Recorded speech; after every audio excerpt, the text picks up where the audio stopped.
jemaah saya belajar dengan saya 7 tahun, softnya paling depan terus kalau pengajian. Waktu pesta dia juga tukang joget. Saya tidak pernah pakai.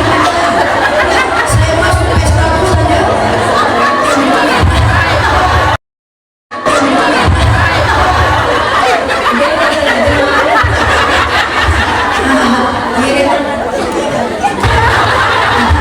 Ustazanya bilang ada juga di sini ya. Sama nasi gitu saja.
Facebook itu tahu apa yang kita suka.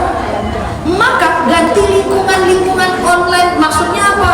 Jangan lihat hal-hal yang nggak terlalu penting. Kalau ibu lihat berita politik yang muncul gosip politik terus, masuk ke otak kita.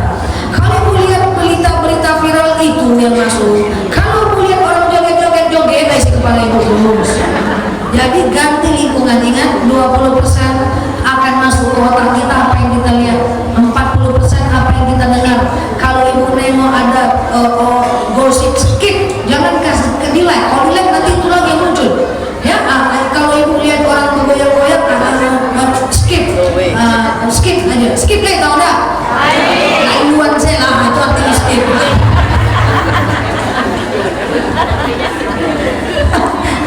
Oke? Nah, jadi ganti lingkungan kepada lingkungan yang bagus. Apa yang kita dengar yang baik-baik. Kalau untuk melihat siapa kita, lihat aja beranda kita. Coba lihat beranda suaminya. Jangan-jangan ada akun istri yang di beranda, akun teman ibu di berandanya. Nah, itulah yang dia lihat.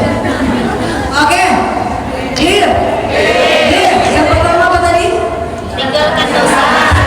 Saya dengar.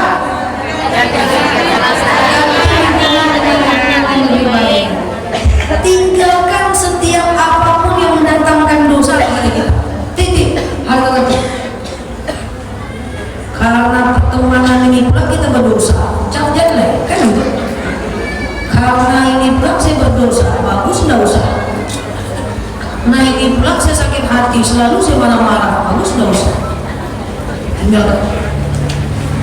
Yang ketiga, cara hijrah yang ketiga adalah baru kita booster dengan memperbanyak berbuat baik. Itu dosa sudah ditinggalkan, kawan sudah berganti, ya kan? Nah, kalau ini tak ganti di kawan saya setia merasa saya, kakak saya tercinta, kok sih ya? Ya kan? Udah berganti. Nah, lalu kemudian baru kita tambah dengan kebaikan. Kita tambah dengan kebaikan, kita tambah dengan sholat taubat, kita tambah dengan sholat hajat, kita tambah dengan sholat istigharah, kita tambah dengan sholat wudu, kita tambah dengan puasa sunnah. Masya Allah, baru tuh kita dapat hidayah. Sampai sini paham gak? Oke, saya udah lakukan itu Ustazah. Nanti pulang ke rumah, saya catat dosa-dosa saya berikan hukuman pada diri saya kalau saya masih mengerjakannya. Kemudian saya mulai filter, catat nama-nama teman yang selalu mengantarkan kepada dosa. Saya mulai ikuti konten-konten yang bermanfaat buat saya. Lalu saya memperbanyak kebaikan. Terus apa yang saya dapat? Merasakan 40 hari dari sekarang ibu akan merasakan apa yang saya sampaikan ini. Masuk kepada bab yang kedua, ciri orang yang mendapatkan hidayah. Satu, kalau ibu udah lakukan tadi, ibu akan dapatkan ini. Satu, ibu akan mulai takut berbuat dosa. Itu ciri-cirinya. Biasanya kalau mau gosip gas-gas aja, nggak pakai kopling matic. Sekarang masih agak main kopling sih. Aku takut nggak jadilah. Walaupun nggak ngerti caranya, walaupun anggur juga sih tapi udah takut. Tadinya pengen melawan suami, tahan. Nggak boleh. Kata Ustazah nggak boleh melawan. Pengen melawan lagi, tahan, sabar. Suaminya ngomel, sabar. Sampai kapan? Sebulan aja.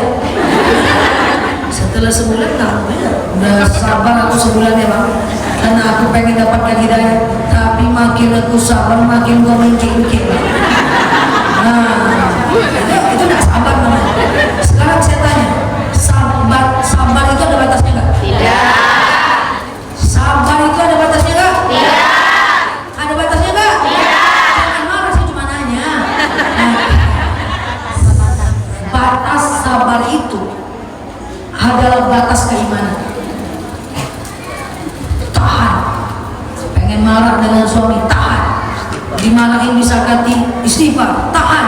Setelah 2 bulan, udah 2 bulan aku sabar ya Pak. Makin aku sabar, makin kau melunjak.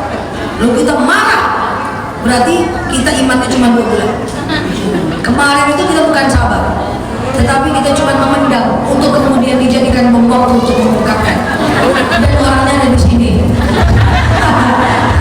Ya, jadi orang yang dapatkan hidayah, dia mulai takut berbuat dosa. Kalau mau gibah, dia takut. Kalau mau dia buka aurat, dia udah takut. Ya, dia mau keluar rumah jemur pakaian, tadinya dia mulai takut berbuat dosa. Clear? Ada yang merasa udah takut berbuat dosa? Sedikitnya takut berbuat dosa. Yang kedua, orang yang mendapatkan petunjuk atau hidayah, biasanya dia punya ciri-ciri. Dia mulai takut ibadahnya nggak diterima. Dia takut berbuat dosa, dia mulai takut ibadahnya nggak diterima. Makanya muncul pertanyaan-pertanyaan yang mengarah kepada rasa was-was. Ustazah, kalau keputihan tuh batal sholat nggak sih?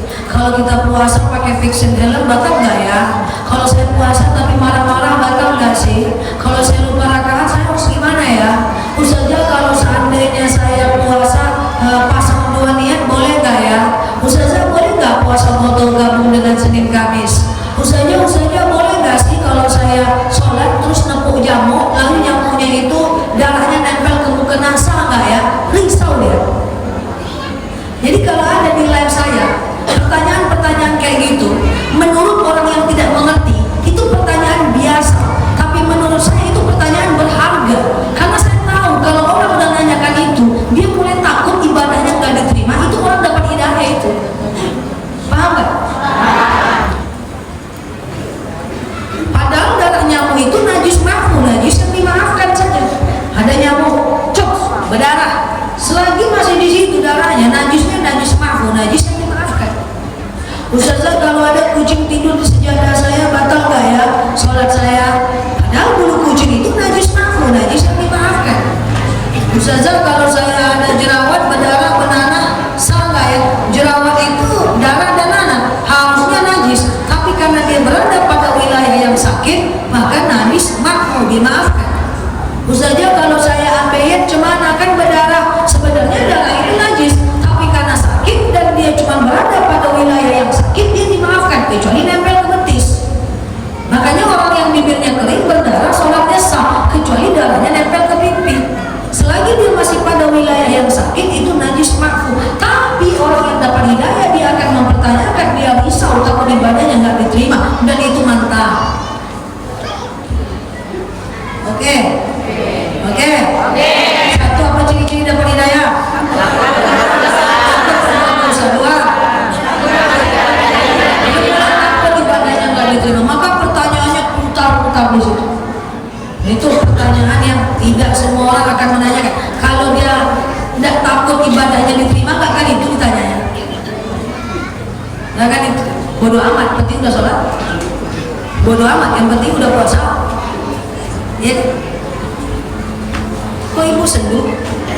Nah, yang ketiga, ciri orang yang mendapatkan hidayah yaitu tadi dia mulai suka menuntut ilmu agama. Kayak ibu-ibu lah, kayak teman-teman online lah, suka menuntut ilmu agama. Gak semua orang suka diceramahi. Kayak gini gak semua yang suka. Dengar dalil gak semua orang yang suka. Gak semua orang suka dengan diceramahi, di dalil-dalil, suruh berubah, suruh nafal, gak semua orang. Jadi kalau kita termasuk orang yang suka, itu ciri dapat hidayah. Terakhir yang keempat, orang yang mendapatkan hidayah, dia punya ciri-ciri, yaitu dia mulai gemar berbuat baik, senang berbuat ibadah, suka dia melakukan kebaikan. Itu dia. Kita simpulkan, sesuai janji saya tak panjang-panjang. Kalau panjang-panjang aja jadi pulang saya nanti aja. Satu, cara mendapatkan hidayah, tinggalkan dosa. Kalau berbuat dosa, ganti dengan melakukan kebaikan. Kemudian ganti lingkungan dengan lingkungan yang lebih baik dan perbanyak melakukan ibadah. Clear? Kalau udah dilakukan, maka kita akan merasakan beberapa hal. Satu, kita mulai takut berbuat dosa. Dua, kita mulai takut ibadah kita nggak diterima. Tiga, kita mulai suka dengan ilmu pengetahuan. Empat, kita mulai gemar berbuat baik. Kalau ada ciri-ciri orang yang dapat hidayah tadi dalam diri kita, 2 poin aja, itu perkembangan yang baik buat kita semua. Semoga kita semua, amin. Assalamualaikum warahmatullahi wabarakatuh.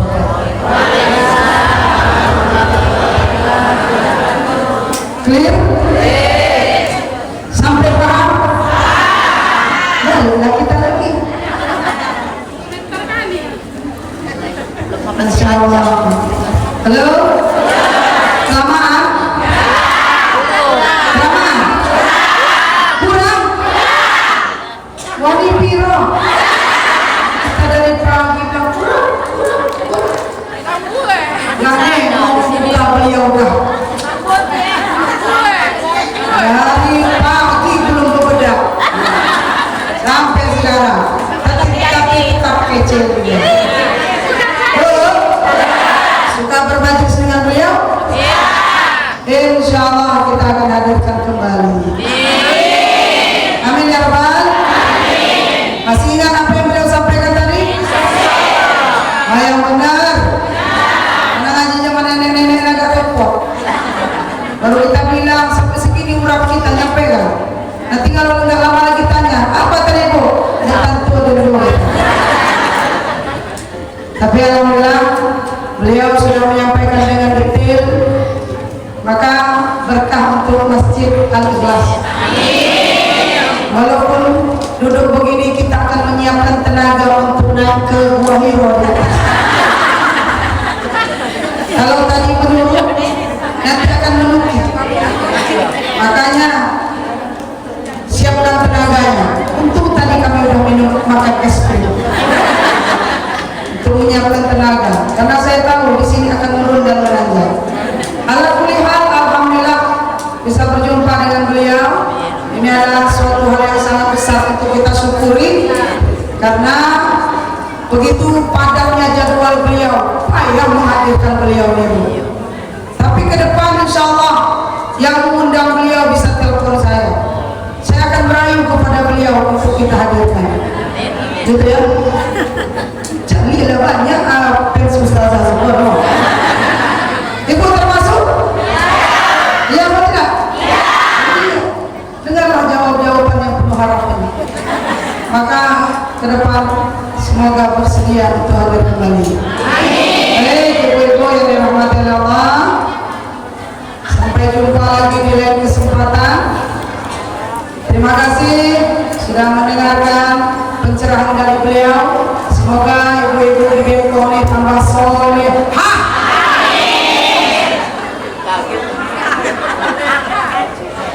Kalau solehah itu kan kenyang dapat. Baik, itu saja. Mudah-mudahan bisa bermanfaat. Wassalamualaikum warahmatullahi wabarakatuh.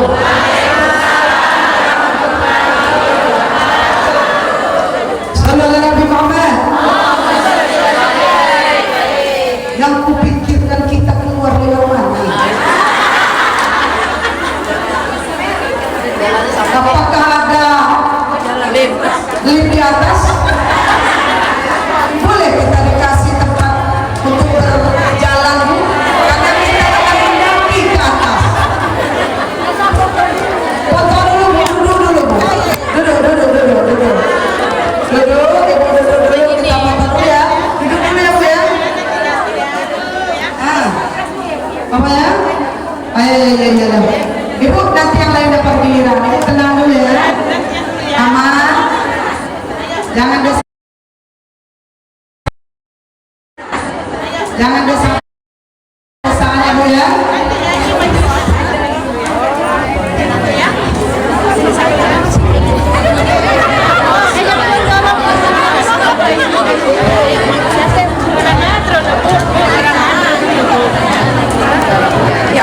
Ya Allah.